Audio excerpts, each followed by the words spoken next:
इसको जो है वो पहुंचा दीजिएगा ताकि मैक्सिमम लोग जो इसका फायदा उठा सके। तो आज की इस क्लास के अंदर हम जो है वो मेडिकल सर्जिकल नर्सिंग का एक सिस्टम पढ़ने वाले हैं और सिस्टम को कंप्लीट जो है वो हम करेंगे बहुत ही शॉर्ट एंड स्वीट तरीके से। तो एक बार फटाफट से इसको शेयर करिएगा, मैक्सिमम लोगों तक पहुंचाइएगा। अगर आप चैनल पे पहली बार आए हैं तो चैनल को सब्सक्राइब करना ना भूलिएगा।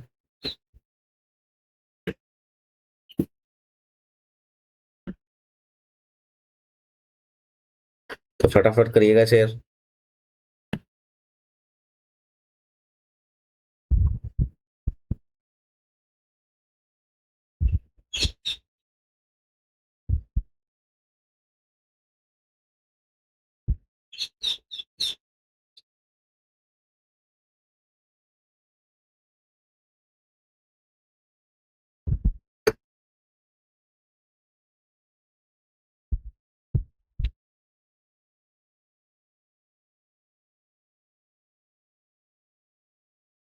तो आज के इस लेक्चर में हम बात करेंगे नर्वस सिस्टम के बारे में।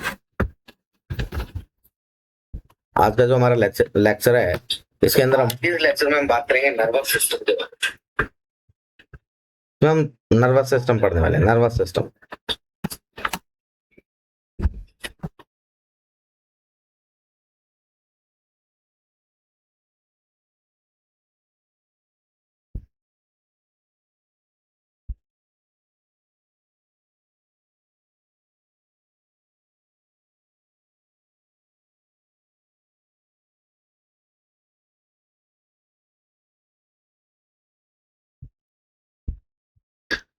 नर्वस सिस्टम हम आज की इस क्लास में पढ़ेंगे। तो हम शुरू करते हैं बिना किसी देरी के। सबसे पहले आपको पता होना चाहिए कि नर्वस क्या होता है, नर्वस सिस्टम क्या होता है ना। तो सिस्टम जो है, सिस्टम वर्ड का मतलब क्या है कि काफी सारे, हम जब आप क्या है जब एनाटॉमी पढ़ना शुरू करते हैं तो आप बोलते हैं कि काफी सारी जो ग्रुप ऑफ सेल होती है ना, काफी सारी सेल का एक ग्रुप मिल करके टिश्यू बनाता है। काफी सारे टिश्यूज का ग्रुप मिल करके क्या करता है, एक ऑर्गन बनाता है। काफी सारे ऑर्गन मिल करके एक सिस्टम बनाता है और काफी सारे सिस्टम मिलकर के एक ह्यूमन बॉडी का फॉर्मेशन करते हैं। तो इस तरीके से आपने पढ़ा होगा। तो सिस्टम है, इसका मतलब यहाँ क्या है, यहाँ पर ग्रुप ऑफ ऑर्गन है। कौन है? ग्रुप ऑफ ऑर्गन प्रेजेंट रहने वाले हैं। ये बात तो आप समझ चुके हैं। नर्वस वर्ड यहाँ लिखा है, इसका मतलब यहाँ क्या है, नर्वस सिस्टम, यानी कि नर्व टिश्यू होने वाले हैं। यहाँ पर कौन होने वाला है? नर्व टिश्यू होने वाले हैं, नर्व टिश्यू, है कि नहीं। तो यहाँ पर आपको ध्यान रखनी है दो बातें कि यहाँ क्या क्या देखने को मिलेगा आपको। नर्व और टिश्यू, दो चीज यहाँ पर देखने को मिलने वाली है।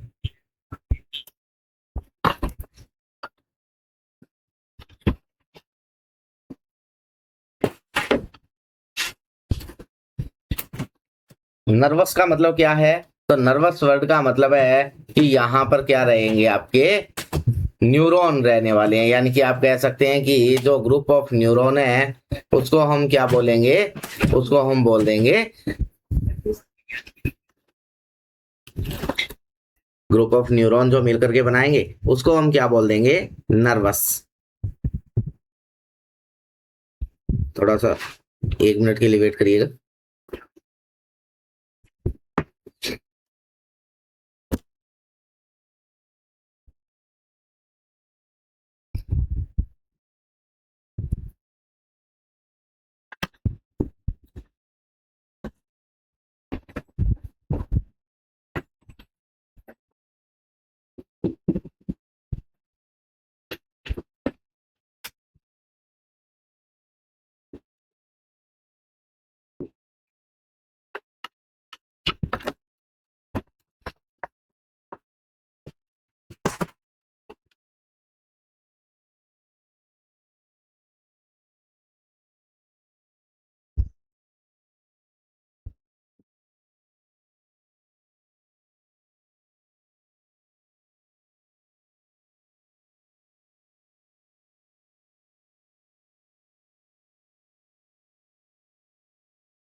क्या है कि ये आप जो है समझ चुके हैं कि यहाँ पर सिस्टम का मतलब तो क्या है। सिस्टम का मतलब है क्या, ग्रुप ऑफ ऑर्गन जो क्या है सिस्टम बनाते हैं।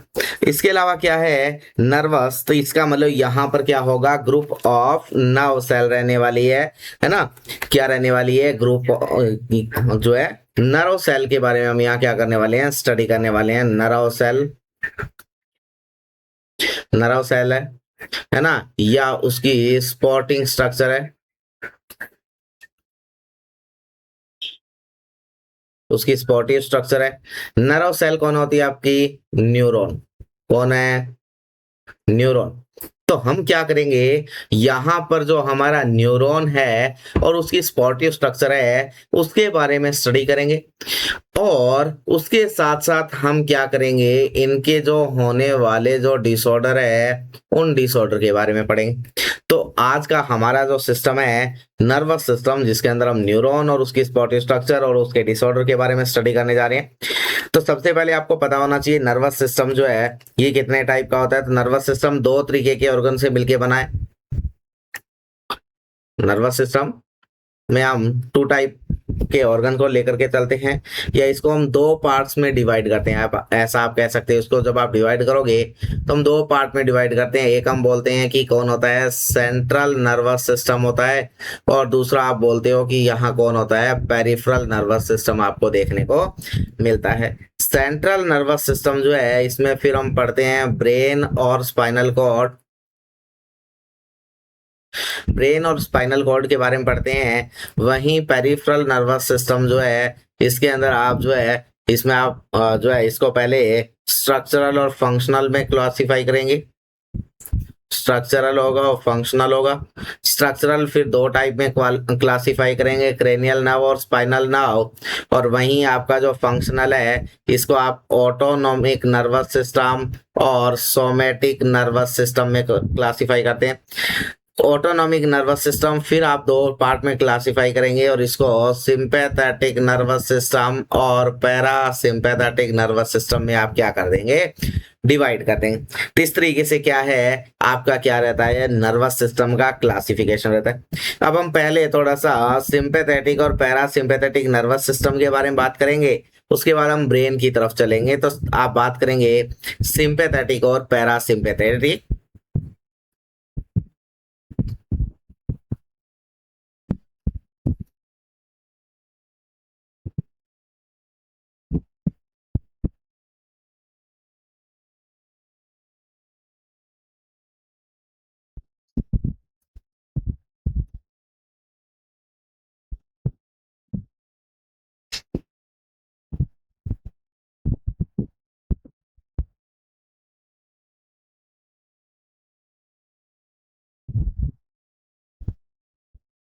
एक है सिंपैथेटिक नर्वस सिस्टम और दूसरा है पैरासिम्पैथेटिक नर्वस सिस्टम। दो टाइप में हमने कहा कि हम क्या करेंगे, ऑटोनॉमिक नर्वस सिस्टम को डिवाइड करने वाले हैं। अब मैं बात करता हूँ सिंपैथेटिक नर्वस सिस्टम के बारे में। सिंपैथेटिक, तो जो आपका सिंपैथेटिक नर्वस सिस्टम है इसको आप ईट ड्रिंक और रेस्ट का सिस्टम, सॉरी, इसको फाइट और फ्लाइट का रिस्पॉन्स बोलते हैं। क्या बोलते हैं, फाइट एंड फ्लाइट रिस्पॉन्स। जबकि ये जो आपका पैरासिम्पैथेटिक नर्वस सिस्टम है इसको आप ईट ड्रिंक और रेस्ट, क्या है, ईट ड्रिंक एंड रेस्ट का सिस्टम बोलते हैं। जो आपका सिंपैथेटिक नर्वस सिस्टम है, इस सिंपैथेटिक नर्वस सिस्टम की अगर मैं बात करूं तो इस सिंपैथेटिक नर्वस सिस्टम में आप बोलेंगे कि यहां पर क्या होता है, all body system, all body system speed up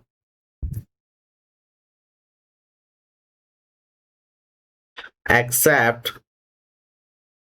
GI system.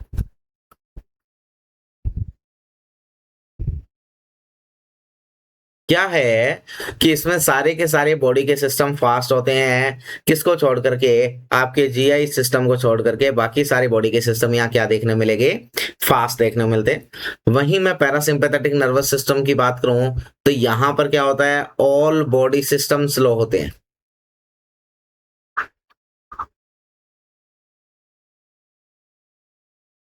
Except GI system, except GI system. यहां पर जीआई सिस्टम क्या होता है, फास्ट होता है। यहाँ क्या होता है, जीआई सिस्टम फास्ट होता है या स्पीड अप होता है, जबकि यहां पर जीआई सिस्टम क्या रहता है, स्लो रहता है।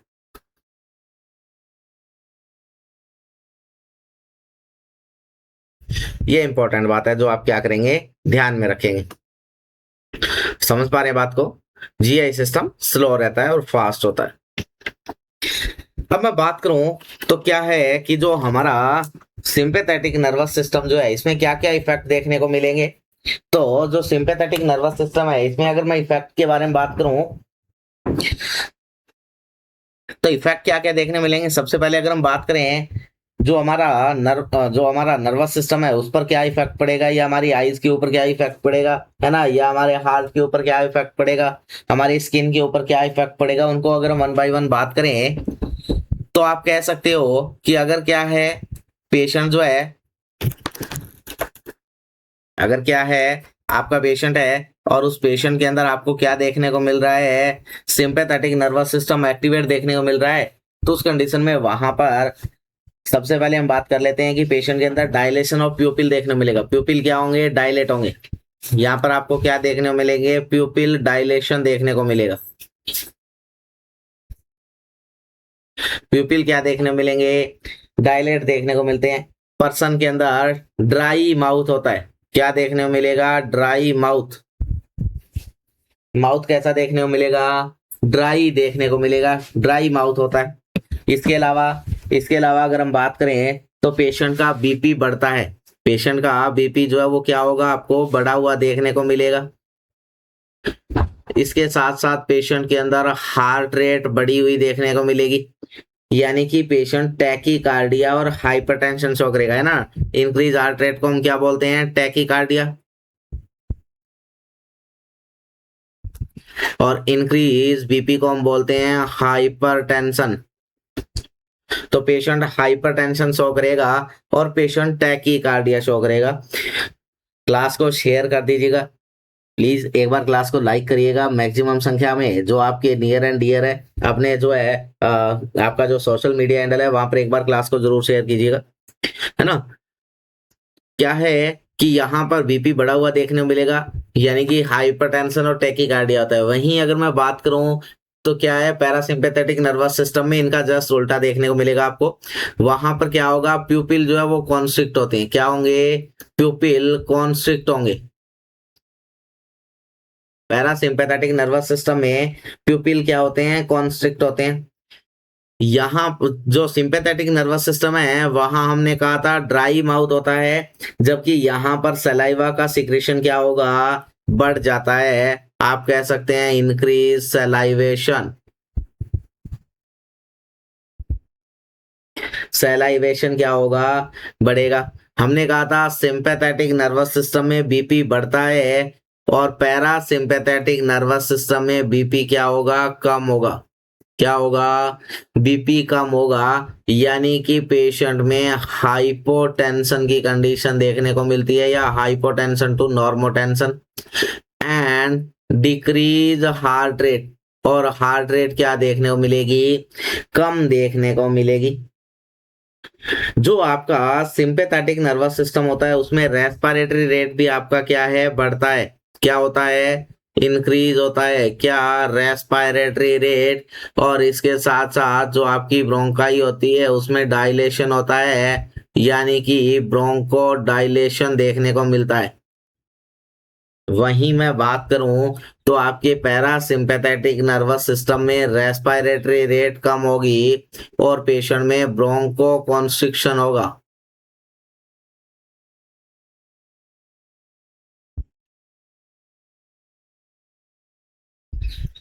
जो आपका पेशेंट है, सिंपैथेटिक नर्वस सिस्टम जब एक्टिवेट होता है तो सिंपैथेटिक नर्वस सिस्टम में वैसो कॉन्स्ट्रिक्शन होता है, तभी तो आपका क्या है, बीपी बढ़ रहा था, vasoconstriction. But coronary artery dilate होती है, सीए जो आपकी कोरोनरी आर्टरी जो है उसका क्या होता है, डायलेशन होता है। वहीं मैं बात करूं जो पैरासिम्पैथेटिक नर्वस सिस्टम है, इसमें ब्रोंको डायलेशन होता है, सॉरी वैसो डायलेशन होगा। क्या होगा, वैसो डायलेशन। और जो आपकी कोरोनरी आर्टरी है वो क्या आएगी, जो है वो नॉर्मल की तरफ जाएगी या कॉन्स्ट्रिक्शन होगा।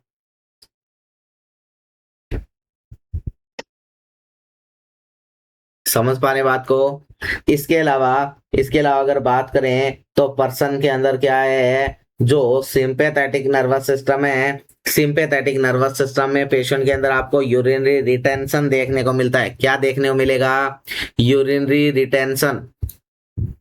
Sympathetic nervous system urinary retention देखने को मिलेगा।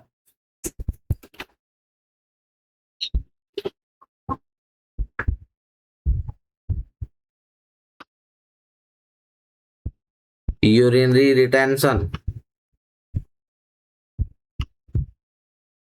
और जो आपका जो है पैरासिम्पैथेटिक नर्वस सिस्टम जो है, इसमें आपको यूरिनरी इनकॉन्टिनेंस देखने को मिलेगा।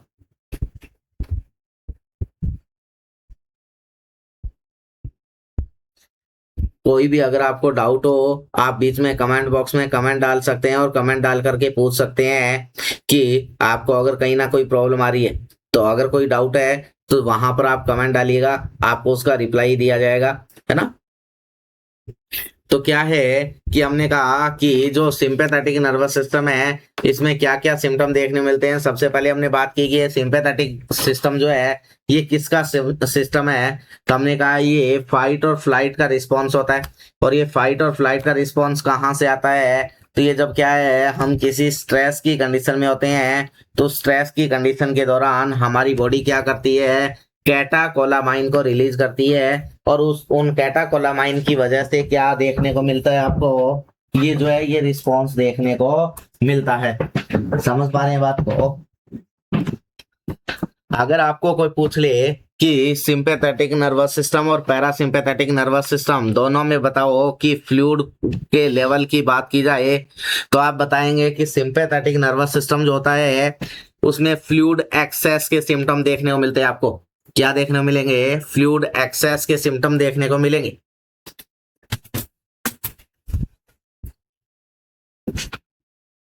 क्या देखने को मिलेंगे, फ्लूइड एक्सेस के सिम्टम देखने को मिलेंगे। किसमें, सिंपैथेटिक नर्वस सिस्टम में। वहीं मैं बात करूं पैरासिम्पैथेटिक की, तो वहां फ्लूइड डेफिसिट के सिम्टम देखने को मिलेंगे। तो सिंपैथेटिक नर्वस सिस्टम में क्या होगा, फ्लूइड एक्सेस के सिम्टम देखने को मिलेंगे।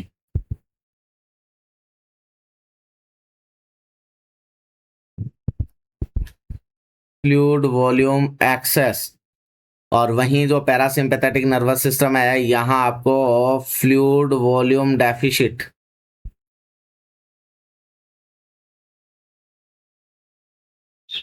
देखने को मिलेगा। इसके अलावा अगर हम बात करें तो जो हमारा क्या है कि सिंपैथेटिक जो नर्वस सिस्टम है, यहाँ पर आपको क्या देखने को मिलता है, जो स्किन है उसमें स्वेटिंग होती है। क्या होता है, स्किन जो होती है हमारी उसमें क्या होगी, स्वेटिंग होती है।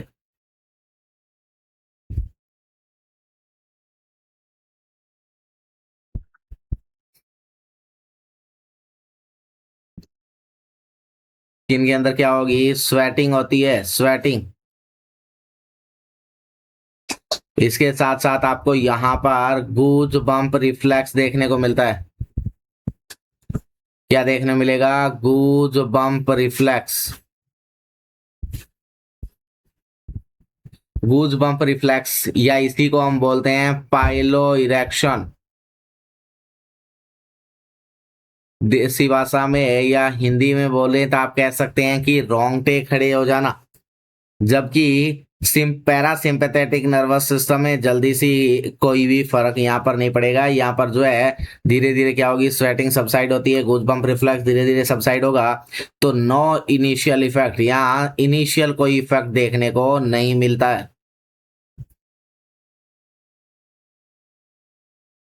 No initial response. इसके अलावा अगर आपको पूछे तो आप बता सकते हैं कि जो है पेशेंट क्या होगा यहाँ पर, हाइपरग्लाइसीमिया शो करेगा। क्या शो करेगा? हाइपरग्लाइसीमिया।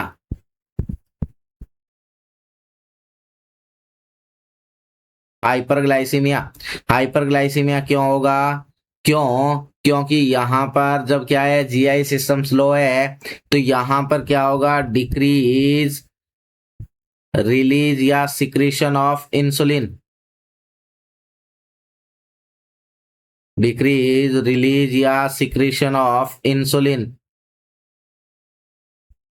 और जब इंसुलिन कम आएगा तो उस कंडीशन में ग्लूकोज क्या होगा, बढ़ेगा। हाइपरग्लाइसीमिया आपको देखने को मिलेगा। अगर आपको पूछा जाए कि जो पैरासिम्पैथेटिक नर्वस सिस्टम है उसमें आपको क्या चेंजेस देखने को मिलेंगे,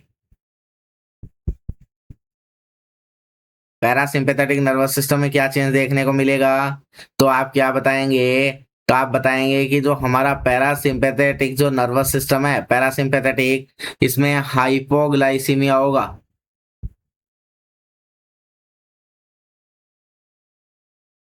हाइपोग्लाइसीमिया। और यहाँ हाइपोग्लाइसीमिया क्यों होगा? क्योंकि हमने कहा कि जब क्या है, जीआई सिस्टम फास्ट होगा तो यहाँ पर इंसुलिन क्या होता है, ज्यादा आता है। इंक्रीज इंसुलिन, इंसुलिन क्या होगा, बढ़ जाएगा। तो इन सभी, ये सारे के सारे क्या है, आपको सिम्टम्स देखने को मिलेंगे। अब यहाँ पर आपको इंपॉर्टेंट बात क्या ध्यान रखनी है, आपको पूछा जाता है कि कौन सी ऐसी ड्रग है जो एड्रेनर्जिक इफेक्ट देती है या सिंपैथेटिक नर्वस सिस्टम की सिम्टम शो करती है ना? क्यों? क्योंकि ये जो सिंपैथेटिक नर्वस सिस्टम है ये क्या है, ये एड्रेनर्जिक इफेक्ट तो है। तो आपको एग्जामिनर ये आजकल सिम्टम ना पूछ करके कुछ इस तरीके से पूछता है कि एक पेशेंट है उसमें एड्रेनर्जिक एजेंट दे रहे हैं तो उससे क्या क्या सिम्टम आपको देखने को मिलेगा। तो एड्रेनर्जिक एजेंट आपको पता होना चाहिए आपका कौन है, एड्रेनलिन। एड्रेनर्जिक एजेंट या एड्रेनर्जिक एजेंट देने पे क्या क्या सिम्टम आएंगे, अगर ऐसी बात आपको पूछे तो आप क्या बताएंगे कि हमारा जो एड्रेनर्जिक एजेंट है वो कौन है, वो एड्रेनलिन या एपिनेफ्रिन है।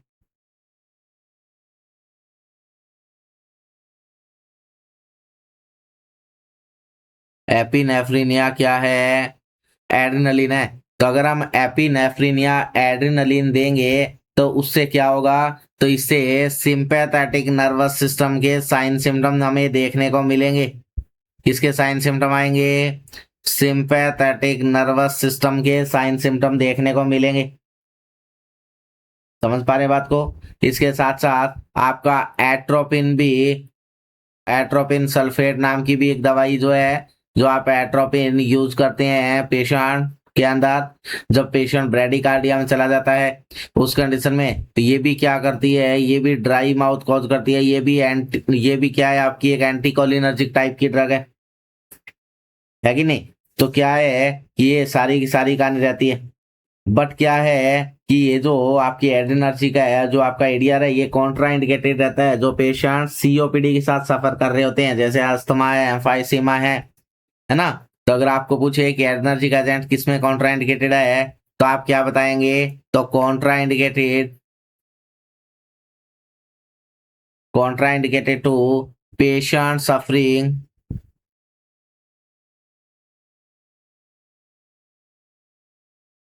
फ्रॉम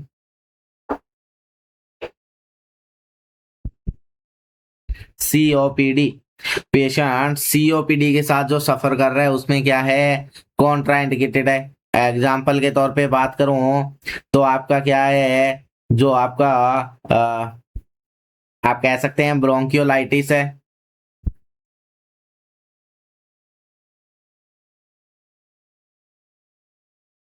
ब्रोंकी एक्टासिस है, ब्रोंकी एक्टासिस है, एम्फाइसीमा है,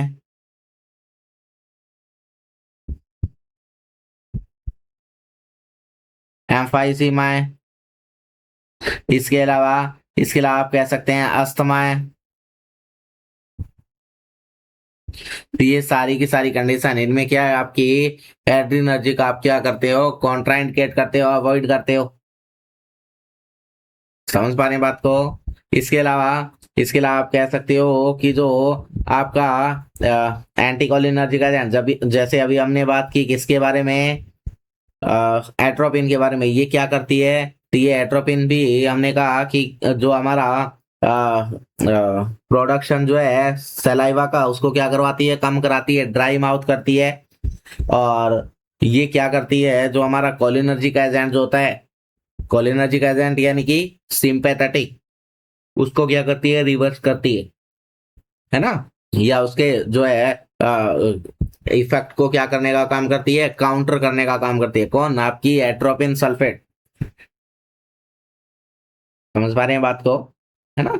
इसके अलावा क्या है, इसके अलावा दूसरा हमारा पैरासिम्पैथेटिक। और पैरासिम्पैथेटिक कैसे होते हैं, ये कोलिनर्जिक होते हैं। क्या होते हैं, ये कोलिनर्जिक होते हैं, है ना। इनमें कोलिनर्जिक रिसेप्टर होता है। तो कोलिनर्जिक जो है, यहाँ पर क्या है, अगर आपको पैरासिम्पैथेटिक इफेक्ट लाना है पेशेंट में, तो आप कोलिनर्जिक इफेक्ट देते, कोलिनर्जिक एजेंट देते हो। कोलिनर्जिक एजेंट काम में लिए जाते हैं। और कोलिनर्जिक एजेंट के एग्जांपल की मैं बात करूं, तो मैस्टिनोन है, नियोस्टिगमिन है, फाइसोस्टिगमिन है।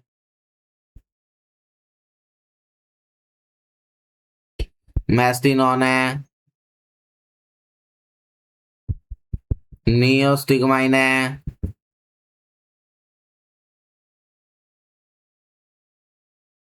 फाइसोस्टिगमाइन है। ये जो है, ये क्या है, हमारे कोलिनर्जिक एजेंट है। और ये क्या करवाते हैं, तो ये sympathetic nervous system, parasympathetic nervous system के सिम्टम देते हैं। क्या देते हैं, पैरासिम्पैथेटिक नर्वस सिस्टम के सिम्टम देते हैं, या उसको एक्टिवेट करते हैं। इसके अलावा आपकी जो बीटा ब्लॉकर जो होती है, बीटा ब्लॉकर है कि नहीं, बीटा ब्लॉकर, या जिनको बीटा एड्रिनर्जिक ब्लॉकिंग एजेंट भी बोलते हैं। तो आपकी बीटा ब्लॉकर, जो दवाइयां जिनके पीछे लॉल वर्ड लगता है, LOL लॉल, ये दवाइयां किस में आती है, आपकी बीटा एड्रिनर्जिक ब्लॉकिंग एजेंट या बीटा ब्लॉकर में आती है। जैसे प्रोपेनोलॉल, एटिनोलॉल, मेटोप्रोलॉल, वो सारी की सारी। ये क्या करती है, इनका इफेक्ट क्या है। अगर आपको पूछे कि बीटा ब्लॉकर का इफेक्ट क्या होता है, तो बीटा ब्लॉकर के इफेक्ट को याद रखने के लिए बीटा वर्ड लिख लेना। क्या लिखना, बीटा। क्या लिखोगे, बीटा लिखना, बीटा। बीटा का मतलब क्या है, तो बी का मतलब है ब्रोंकोस्पाज्म। बी क्या है, ब्रोंकोस्पाज्म।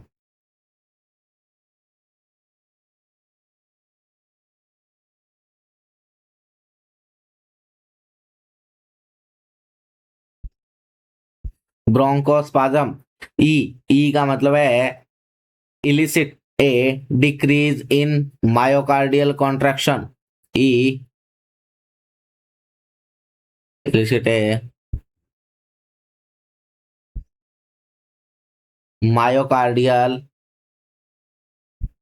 इलिसिट डिक्रीज ए मायोकार्डियल कॉन्ट्रैक्शन।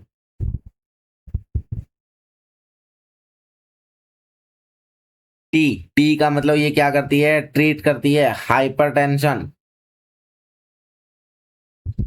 Treat hypertension. और ए ए का मतलब है एवी, एवी कंडक्शन जो होता है, एवी कंडक्शन उसको स्लो करती है।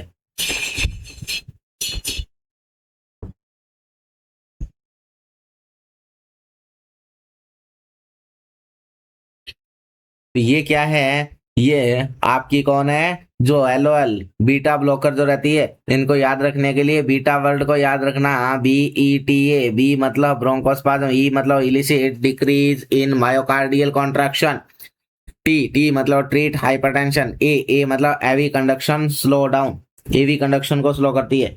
ध्यान रखिएगा कि जो पेशेंट किसके साथ में है, एंजाइना के साथ में है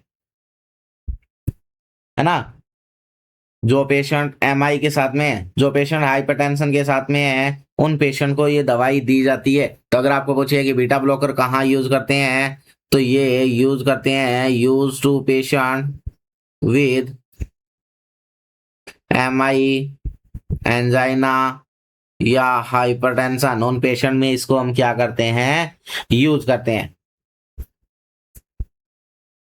समझ पा रहे हैं बात को?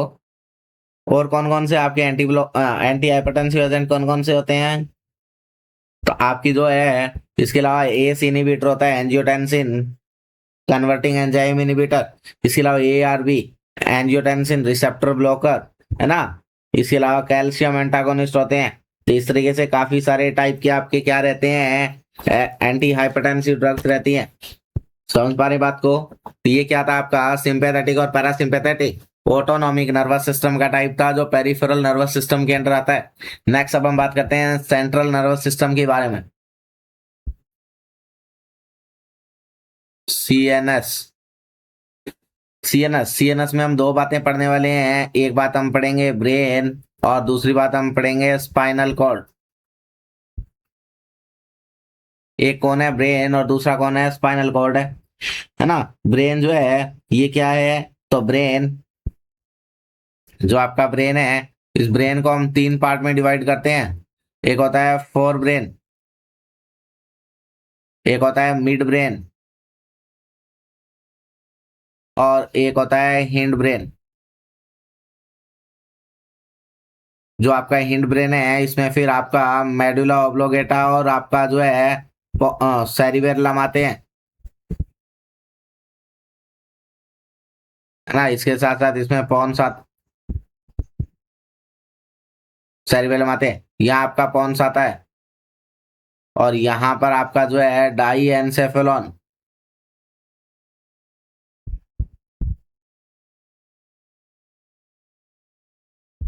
डाई एनसेफेलॉन आता है, और टेलेनसेफेलॉन आता है। तो इस तरीके से हम क्या करते हैं, ब्रेन को क्लासीफाई करते हैं। क्या करते हैं, ब्रेन को क्लासीफाई करते हैं। अब हम बात करते हैं ब्रेन के बारे में, बात करना शुरू करते हैं। तो सबसे पहले हम बात करें, तो जो हमारा ये जो ब्रेन है, इस ब्रेन की जो सेल है, ये जो ब्रेन है, इस ब्रेन की जो सेल है, इस सेल को हम बोलते हैं न्यूरॉन। क्या बोलते हैं, न्यूरॉन। और आप कह सकते हैं कि neuron is basic functional and structural unit of nervous system. Nervous system का फंक्शनल और स्ट्रक्चरल यूनिट ही कौन है, आपका न्यूरॉन है। कौन है, न्यूरॉन, है ना। या आप कह सकते हैं कि जो बेसिक सेल है, जो नर्व इंपल्स और कंडक्शन के लिए, वो कौन है, आपका न्यूरॉन है। आप क्या कह सकते हैं, basic cell for nerve impulse and conduction, कौन है आपका, न्यूरॉन रहता है, न्यूरॉन। जो आपका न्यूरॉन जो है, इस न्यूरॉन के बारे में अगर मैं बात करूं, तो जो आपका न्यूरॉन है, न्यूरॉन, इस न्यूरॉन के पास में तीन प्रॉपर्टीज हैं।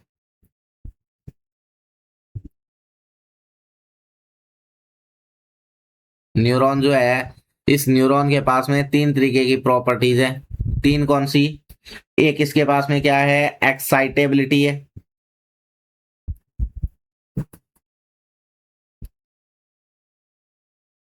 एक्साइटेबिलिटी। दूसरा आप कह सकते हो कंडक्टिविटी, और तीसरा आप कह सकते हो कि ये क्या है, परमानेंट सेल।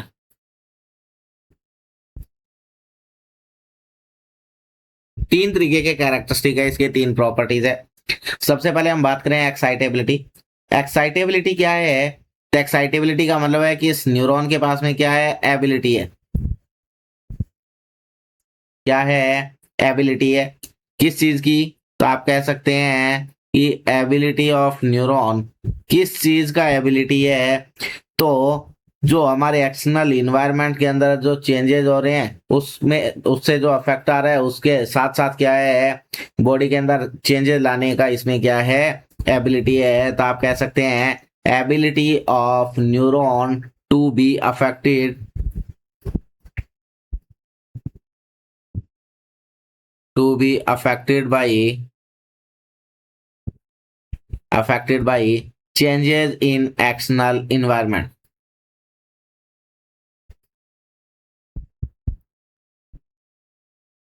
तो सबसे बड़ी प्रॉपर्टीज तो ये है। इसके अलावा दूसरा प्रॉपर्टी है कंडक्टिविटी। कंडक्टिविटी का मतलब है कि इस न्यूरॉन के अंदर क्या है, ऐसी पावर है, ऐसी एबिलिटी है कि ये क्या करता है, इंपल्स को एक न्यूरॉन से दूसरे न्यूरॉन के अंदर ट्रांसमिट कर सकता है एक वेव फॉर्म के अंदर। तो आप कह सकते हैं कंडक्टिविटी क्या है, तो एबिलिटी ऑफ न्यूरॉन,